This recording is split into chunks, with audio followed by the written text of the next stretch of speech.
Today I want to tell you the story about how I started modeling. And the reason for doing this is a lot of people have reached out to me telling me that I should start. But the difference is this: they don't know that I have been modeling for almost 10 years, and this is how I got started.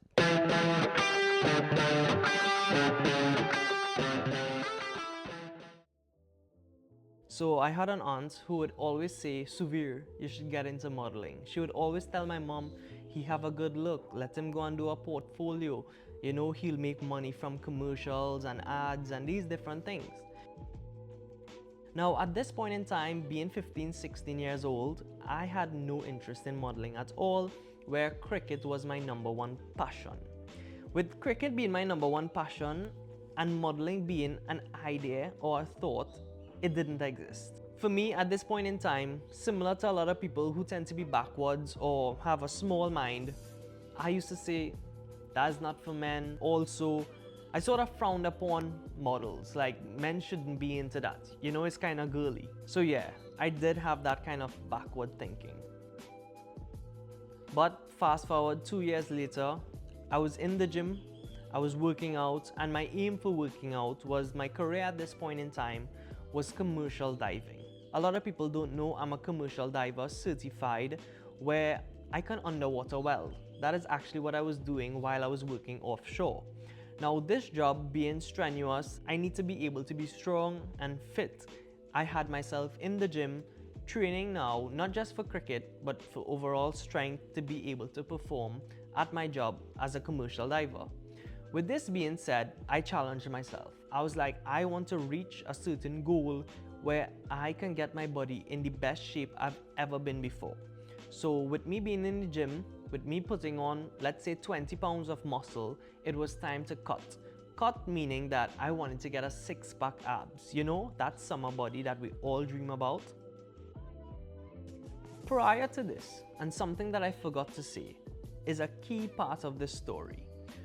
1 year, meaning that I would have been around 17, this guy, a photographer, messaged me on Facebook and he was like, hey, I like your look. I would love to photograph you.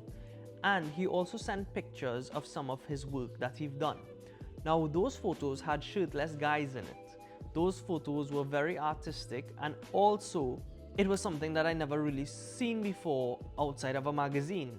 But here I am having like a first-hand look of these guys shirtless posing, where I was like, alright, this is not for me. But you remember the story that we were talking about before, where I was in the gym and I wanted to get that summer body?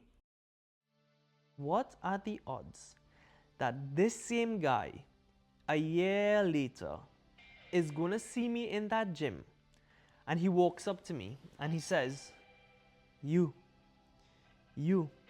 I know your face. That face can't hide anywhere. When we shooting. And just like that, it was those simple words off the bat. And I was like, yeah, I remember your face. I know exactly where you're from. You messaged me, etc. I was like, okay, give me 3 weeks. So I gave myself this challenge because I was already on the path of getting my summer body. But then I had the idea of, if I get a photo shoot done while I get my great body in shape, then I get to like have the best of both worlds. I'll get a photo shoot where I could remember this point in time in my life where I had a good body. So this was my purpose of saying yes. Now, 3 weeks came. My mom and my dad didn't know. But on the day of the photo shoot, I told my mom that I was going with this guy and I'm gonna do a photo shoot. You know, my auntie Michelle would always say I should go and do it, so I'm gonna do it. My mom was a bit skeptical. She was like, where you meet this guy? How do you know him? All these different things. So he came to my house, he met my mom, they talked, they exchanged numbers, and I left that day with him to go to the beach in Trinidad. So yeah, my first photo shoot was on the beach. Now, how did I prepare for this? I had no preparation, no experience, no knowledge of modeling, but just gut instinct. And that is something that I've always trusted my entire life.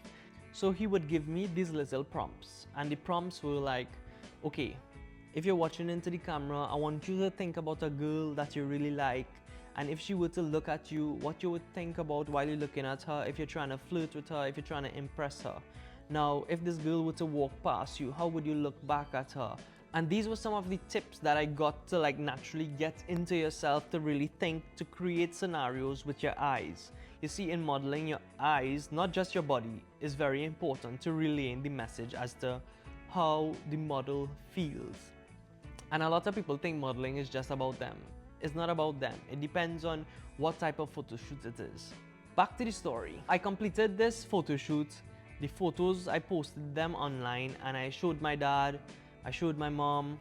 They liked it, they loved it. You know, my dad was like, good job, and all these different things where I wasn't ready for what was to come. So many people reached out to me, so many comments, so many different brands and stores and companies reached out to me to be like, hey, we want to do a photo shoot with you. Now here I am, my first photo shoot being done, and I'm getting these big proposals. Am I gonna say no? No, but I was very nervous, like very, very nervous. So I told my dad, and I was like, Dad, you know, this brand wants to work with me, whatever, should I do it? And he was like, yeah, you know, I think you should definitely give it a shot. If these people are interested in you and they think you have a good look, go and see where it takes you.